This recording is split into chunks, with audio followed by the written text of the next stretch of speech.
Welcome to our channel PR academy. Sir, ఈ సెషన్లో మనం ప్రధానముగా హాస్టల్ వెల్ఫేర్ ఆఫీసర్కి సంబంధించి పేపర్ 2లో భాగముగా ట్రెండ్స్ ఇన్ ఎడ్యుకేషన్ ఇవ్వడం జరిగింది. సో దానిలో ఒక చిన్న కాన్సెప్టే వృధా మరియు స్తబ్దత అనే అంశం గురించి ఈ వీడియోలో డిస్కస్ చేసే ప్రయత్నం చేద్దామండి. సార్, కంటెంట్లోకి వెళ్ళే ముందు చిన్న అనౌన్స్మెంట్. మన పిఆర్ అకాడమీ అనేది అతి త్వరలో పేపర్ 2కి సంబంధించి లైవ్ సెషన్స్ నిర్వహించడానికి రెడీ అవుతుంది సార్. ఎప్పుడు ఏంటి అనేది మరొక వీడియోతో మీ ముందుకు వచ్చే ప్రయత్నం చేస్తామండి. సో ఒకసారి మన కంటెంట్లోకి వెళ్ళినట్లయితే ప్రధానముగా ఇక్కడ మనం దేని గురించి అంటే వృధా మరియు స్తబ్దత అంటున్నామండి. వృధా మరియు స్తబ్దత. సరే, ఇక్కడ వృధా అంటే ఏమిటి, స్తబ్దత అంటే ఏమిటి? పిల్లవాడు, విద్యార్థి ఏ లక్ష్యముతో, ఏ ఆశయముతో పాఠశాలలో చేరాడో ఆ లక్ష్యము, ఆశయము పూర్తవ్వకుండానే పాఠశాల నుండి వెళ్ళిపోవడాన్ని, పాఠశాలను మానివేయడమే దేనికి ఎగ్జాంపుల్ అంటే వృధాకు అండి. మరి స్తబ్దత అంటే పిల్లవాడు ఒకే తరగతిలో ఒకటి కంటే ఎక్కువ సంవత్సరాలు నిలకడగా ఉండడమే దేనికి ఉదాహరణ అంటే స్తబ్దతకు అండి. సో ఈ రెండింటి వలన కూడా ఏంటి సార్ అంటే వృధా మరియు స్తబ్దత వలన మానవ వనరుల యొక్క నష్టం కలుగుతుందే తప్ప ఎటువంటి ఉపయోగము విద్యకు, దేశానికి లేదండి. మరి వృధా మరియు స్తబ్దతకి గల కారణాలు ఏమిటి, వీటిని తగ్గించడానికి రాష్ట్ర కేంద్ర ప్రభుత్వాలు ఏ రకముగా సేవలు చేస్తున్నాయి అనే అంశం గురించి ఒకసారి మనం చూసే ప్రయత్నం చేద్దాం. సరే, ప్రధానముగా వృధాకి గల ప్రధానముగా కారణాలు ఏమిటి అన్నప్పుడు ఒకటి పేదరికం అండి. పేదరికము అనేది కూడా చాలా ఎక్కువ ఇంపాక్ట్ చూపించడం జరుగుతుంది. దీనితో పాటుగా మనం గమనిస్తే అధిక సంతానం అండి. కుటుంబంలో అధిక సంతానం ఉండడం వలన పెద్ద పిల్లవాడు చిన్న పిల్లవాడిని చూసుకోవాల్సిన పరిస్థితి ఏర్పడేది. అదే విధముగా కుటుంబం యొక్క ఆర్థిక పరిస్థితులు అండి. కుటుంబం యొక్క ఆర్థిక పరిస్థితులు. అదే విధముగా విద్య అంటే అవగాహన లేకపోవడం వలన, అంటే విద్య వలన కలిగే ఉపయోగాలు అనేవి కుటుంబానికి తెలియకపోవడం వలన, అంటే కుటుంబ నేపథ్యం అనేది బాగా లేకపోవడం అండి. కుటుంబ నేపథ్యములో లోపం జరగడం, మౌలిక సదుపాయాల కొరత. అదేవిధంగా ఇంకేమిటి సార్ అంటే అంగవైకల్యం అండి. వాటిని దివ్యాంగులు అంటున్నాము. సో దీనివల్ల చాలామంది రాకపోవడం. సాంఘిక కారకాలండి. అంటే ప్రధానముగా ఏమిటంటే సాంఘిక దురాచారాలైనటువంటి బాల్య వివాహాలు, అదే విధముగా సతీ ఆచారాలు ఉన్నటువంటి వలన స్త్రీ విద్య అనేది అంత ఉన్నతముగా రాణించబడలేదు. సో వాటిని సాంఘిక కారకాలుగా చెప్తున్నామండి. ఇవి దేనికి కారకాలంటే వృధాకు. మరి స్తబ్దతకు గల కారణాలు ఏమిటి అంటే ప్రధానంగా మనం చూసినట్లయితే మంచి బోధన లేకపోవడం అండి. మంచి బోధన లేకపోవడం. రెండోది ఇంకోటి ఏమిటి సార్ అంటే ముఖ్యముగా ఇక్కడ కూడా మౌలిక సదుపాయాల కొరత. రెండోది మహిళా ఉపాధ్యాయుల కొరత. మహిళా ఉపాధ్యాయుల కొరత. మూడోది ఆ విద్యార్థికి విద్యపై ఆసక్తి లేకపోవడం. ఆ విద్యార్థికి విద్యపై ఆసక్తి లేకపోవడం వలన ఎక్కువగా స్తబ్దత అనేది ఏర్పడేది. అయితే ఈ స్తబ్దత నివారించడానికి ఆంధ్రప్రదేశ్ రాష్ట్రం అనేది 1971వ సంవత్సరంలో కాసు బ్రహ్మానందరెడ్డి గారి ప్రభుత్వం అనేది నాన్ డిటెన్షన్ విధానాన్ని, అంటే పరీక్షలలో ఫెయిల్ అయినప్పటికీ కూడా విద్యార్థికి తగినంత హాజరు శాతం ఉన్నట్లయితే ఆ విద్యార్థిని ఉన్నత తరగతులకు, పై తరగతులకు ప్రమోట్ చేయాలి అనే విధానాన్ని గత ప్రభుత్వం అనగా 1971లో కాసు బ్రహ్మానందరెడ్డి గారి ప్రభుత్వం ఒక విధానం తీసుకురావడం జరిగింది. అదే నాన్ డిటెన్షన్ విధానం అండి ప్రధానముగా. సో దాని వలన స్తబ్దత లేకుండా పిల్లవాడిని పై తరగతులకు పంపించే అవకాశం అనేది ప్రధానంగా ఉండేది. మరి వృధా మరియు స్తబ్దతను తగ్గించడానికి మనం ఎటువంటి చర్యలు తీసుకుంటున్నాము, ఏ చర్యలు తీసుకోవాలి అన్నప్పుడు ప్రాథమికంగా మనం ఏం చేయాలి సార్ అంటే ఇక్కడ పిల్లవాళ్ళకి కావాల్సినటువంటి మౌలిక సదుపాయాలు కల్పించాలండి. మౌలిక సదుపాయాలు కల్పించాలి. రెండోది ప్రధానముగా నైపుణ్యము కలిగినటువంటి ఉపాధ్యాయులను నియమించాలి. నైపుణ్యము గల బోధన అనేది అందించాలి.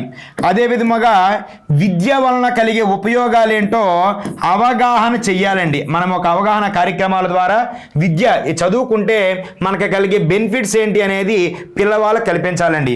అవగాహన కార్యక్రమాలు చెయ్యాలి. మరీ ముఖ్యంగా మనం చూడవలసింది అతి ముఖ్యమైనది ఏమిటి సార్ అంటే ఇక్కడ పాఠ్య ప్రణాళికలో మార్పు అండి. ఏదండి?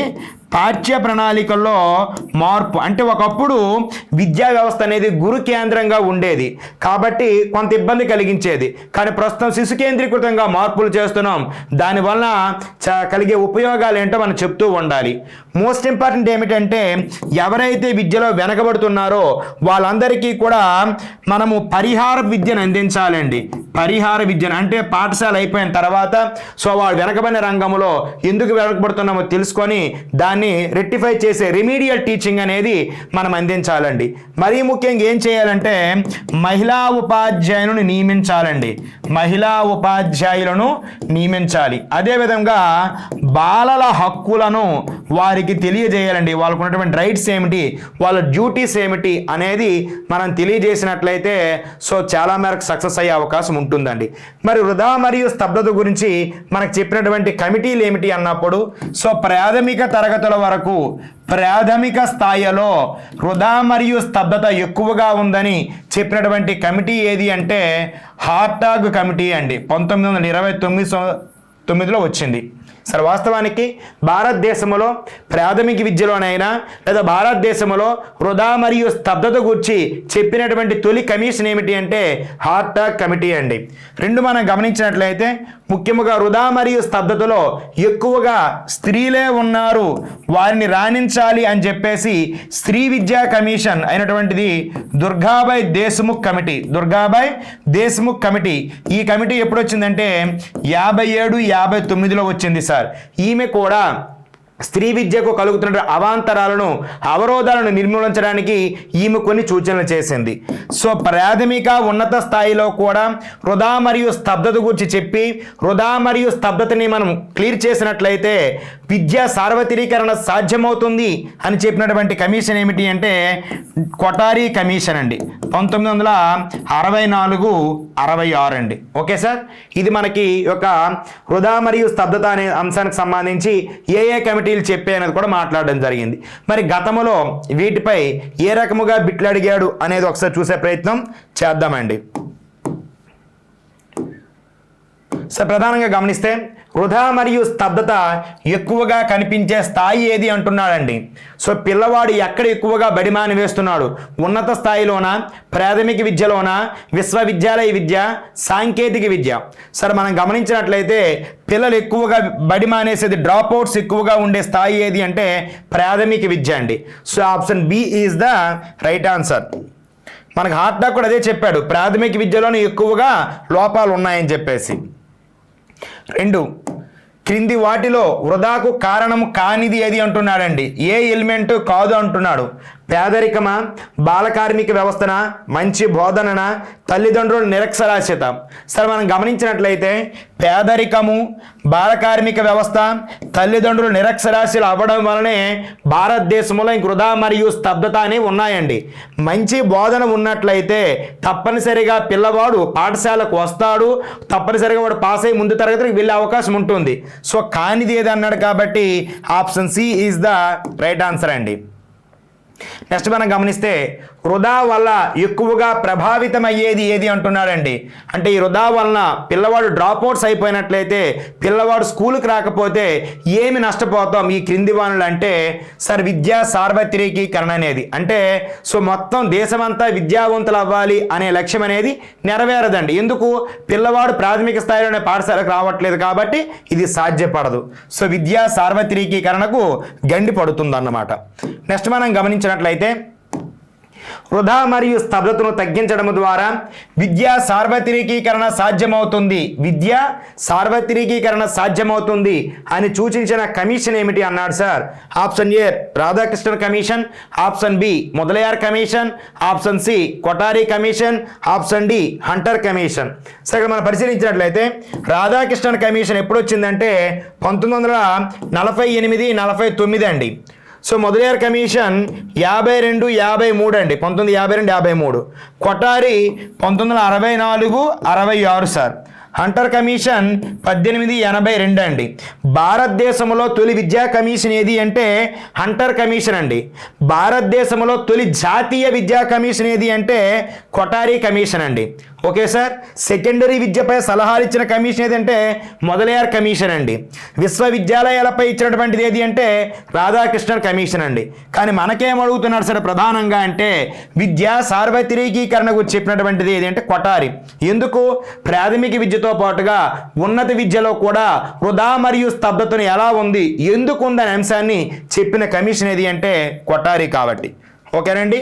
నెక్స్ట్ వన్ మనం గమనించినట్లయితే ప్రాథమిక విద్యలో వృధా స్తబ్దత సమస్యలను అధ్యయనం చేసినటువంటి కమిషన్ ఏది అంటున్నాడండి. వృధా మరియు స్తబ్దత సమస్యలను అధ్యయనం చేసిన కమిషన్ ఏది అంటున్నాడు. Hunter, Kothari, Sadler, Hartog.